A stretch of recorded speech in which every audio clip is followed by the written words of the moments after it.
Assalamualaikum warahmatullahi wabarakatuh. Salam sejahtera untuk kita semua. Selamat berjumpa kembali dengan saya. Saya akan memberikan materi kali ini terkait dengan perencanaan developer kerasan untuk fasilitas kontainer yard yang ada di pelabuhan. Jadi seperti kita ketahui bahwa kontainer yard ini merupakan salah satu fasilitas yang ada di terminal peti kemas, gitu ya. Setelah kontainer dibongkar atau akan dimuat ke kapal, maka sebelumnya ditumpuk dulu di lapangan penumpukan atau kontainer yard. Nah, untuk mendapatkan developer kerasan yang cukup dari kontainer yard itu, maka kita harus mendesainnya dengan baik sesuai dengan standar yang ada. Oke, saya akan langsung mulai saja. Share screen-nya.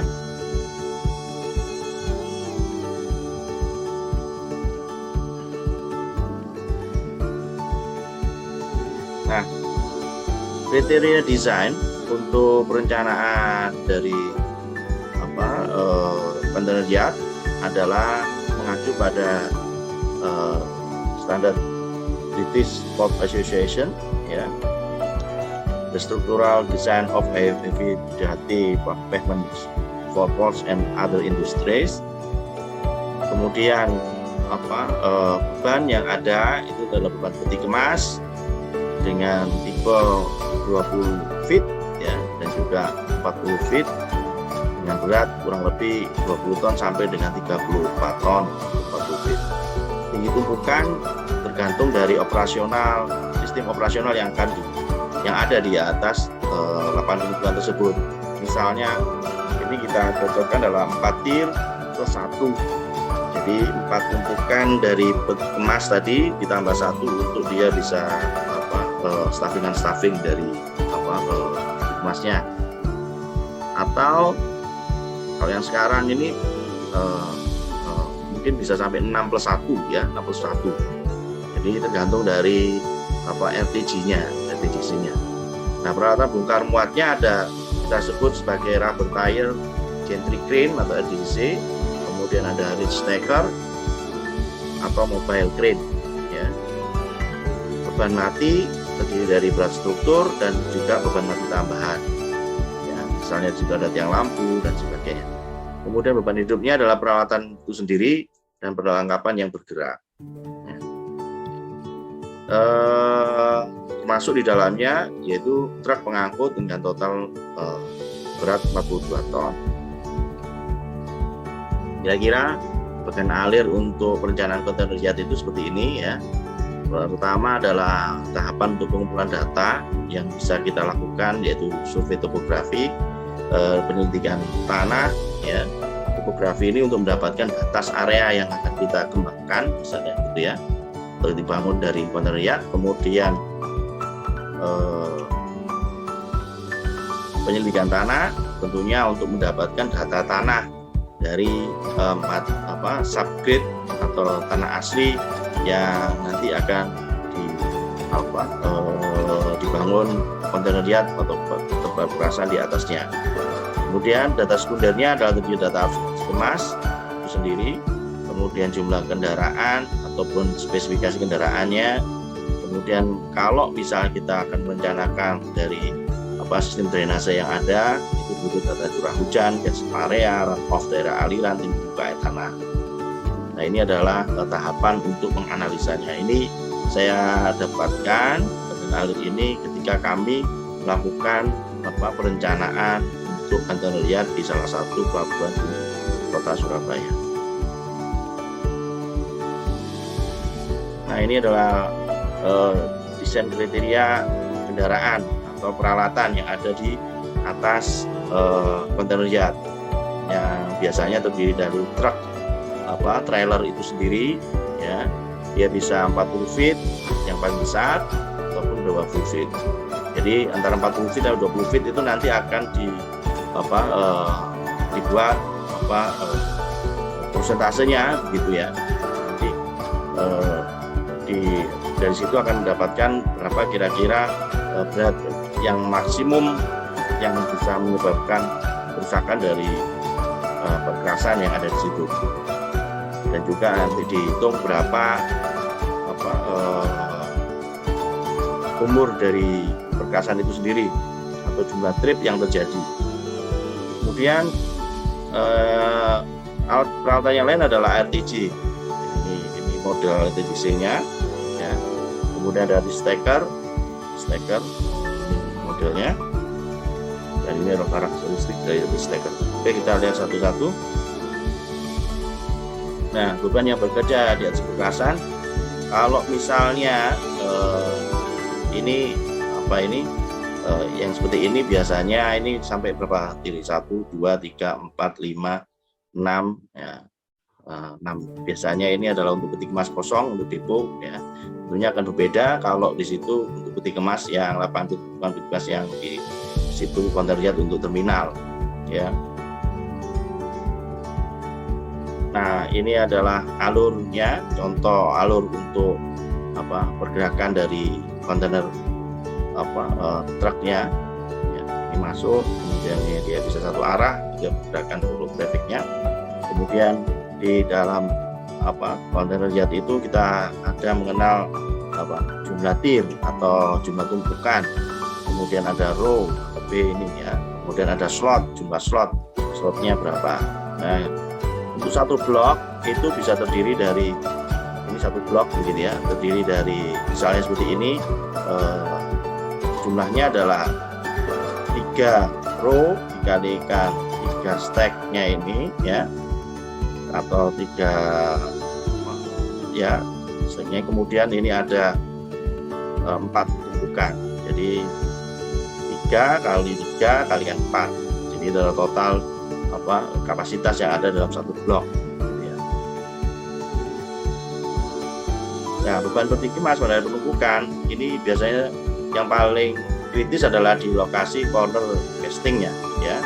Jadi nanti akan kita lihat beban itu pada masing-masing titik yang ada di ujung-ujungnya, cornernya. Nah, ini contoh peralatan ya dari RTGC ya.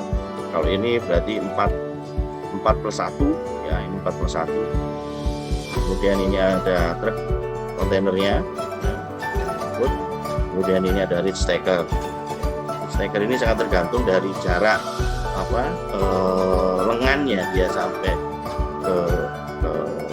ke atas ini berapa, dia ada kapasitasnya ya, yang mampu mengangkat beban.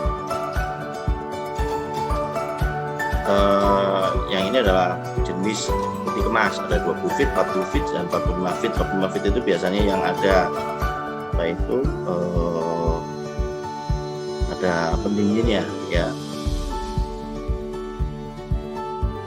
Beratnya kurang lebih kalau untuk 20 feet sekitar 24 ton ya, kalau yang 40 feet 30 ton ya, sama seperti 45 feet juga.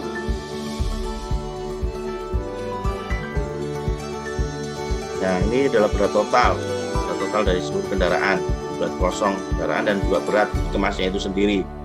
Nah, ini kalau dilihat untuk masing-masing berat di sumbu kendaraannya ya, ini yang di sumbu depan itu ada 7,55 ton, sedangkan sumbu di sasis depannya ini yang di belakangnya depan itu ada 11,75 ton, sedangkan ini yang untuk belakang, sumbu belakang, sasis belakang, karena ini dia bentuknya adalah tandem, maka untuk yang tandem ini juga dibagi jadi masing-masing sumbu, jadi sumbunya double. Masing-masing 11,35 ton, 11,35 ton. Dengan lebar sumbu adalah 1,9 meter. Jadi untuk lebar sumbu kendaraannya adalah 1,9 meter. Ini adalah desain kriteria untuk LPGC ya.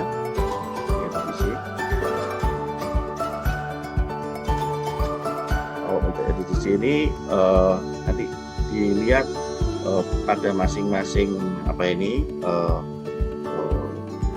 bebannya atau dia berapa bebannya, sama seperti tadi yang putra ya. Ini stacker juga sama ya. Kalau yang seperti ini dia mampu mengangkut sampai dengan 42 ton ya. Tapi kalau dia hanya sampai tinggi itu bukan 45 ton bisa. Tapi kalau di lokasi yang di sini 30 ton. Jadi ke situ dia 15 ton mampunya untuk dia mengangkat ya. Nah, berdasarkan metode British Port Association ini kita menghitung berapa biasanya tebal dari lapisan base course-nya. Lapisan base course yang kita pakai di sini adalah lin konkrit. Jadi lin konkrit ada subgrade, kemudian kalau seperti ini tanpa lapisan subbase ya, langsung subgrade, base course sama surface. Surface-nya adalah konkrit block dengan tebal kurang lebih 8 cm. Kemudian di bawahnya ada sand bedding kurang lebih 5 cm ya, 2,5 4 cm. Kemudian baru lapisan base course dan subbase kalau ada subbase ya, subgrade ya. Kalau yang sini tanpa ada subbase ya. Subbase bisa berupa, kalau subbase ada subbase-nya bisa berupa agregat kelas B gitu ya, dengan CBR sampai dengan 60%. Nah, khusus untuk yang tanpa subbase maka CBR subgrade-nya itu bisa minimal dari 15% ya. Nah, kalau misal di lapangan kurang dari 15%, maka kita bisa ada perbaikan tanah dasar. Nah, kenapa tadi butuh data tanah ya, soil investigation itu adalah karena untuk mendapatkan nilai CBR-nya sebenarnya ya, CBR dan karakteristik tanahnya. Jadi yang dilihat atau yang dihitung adalah tebal dari lin konkritnya, tebal dari base course-nya. Kalau pakai metode British Port Association, kita menggunakan nomogram memang seperti ini ya. Ada nomogram pertama ini adalah terkait dengan kekuatan lin konkrit yang kita pakai. Jadi kita bisa pakai strength flexural, kemudian atau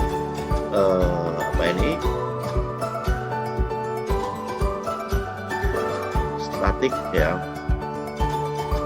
besarnya untuk bebannya ini atau besarnya karakteristik dari konkritnya ya,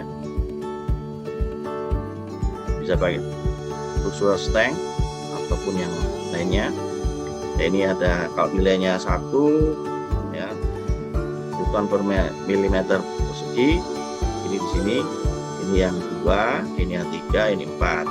Nah, kalau kita bukan yang mana yang kita pakai, misalnya kita pakai di sini adalah yang 3 Newton per milimeter persegi ya. Kemudian kita tentukan dulu desain life-nya. Jadi jumlah repetisinya, jumlah trip yang terjadi, terutama untuk truk ya, itu berapa kali terjadi. Nah, ini nanti selama umur dari perkerasannya, umur kontinennya bisa 20 tahun. Nah, ini berapa baru repetisinya, sekian juta gitu ya. Nah, ini baru kita tentukan sini, kemudian kita tarik garis ya. Kemudian kita tentukan juga nilai LCI-nya untuk masing-masing tipe peralatan yang ada di atasnya tadi, yang paling besar, yang paling menyebabkan kerusakan ya. Semakin ke atas ini A, B, C, D, F, E, H. H itu adalah yang paling besar menyebabkan kerusakan ya. Misalnya RTGC itu bisa LCA golongan G atau H gitu ya. Atau kalau misalnya bawahnya atau bisa sampai F ya. Misal di sini F ya, kemudian kita tarik ke bawah ya, kita tarik ke bawah untuk menentukan kira-kira berapa tebalnya ya. Tebalnya ini tebal dari base course ini, sekali lagi ini adalah tebal base course lin konkrit tanpa subbase ya, dengan nilai CBR-nya itu, CBR tanah dasar dari 15% minimal ya, yang ini. Nah, ini besarnya tebal dari lin konkretnya ya. Bisa dari sini desain live, kemudian kekuatan dari lin konkret, kemudian ditekan ke sini menghitung atau menentukan nilai LCI-nya, baru kita tentukan berapa tebalnya sesuai dengan modulus elastik modulusnya ya.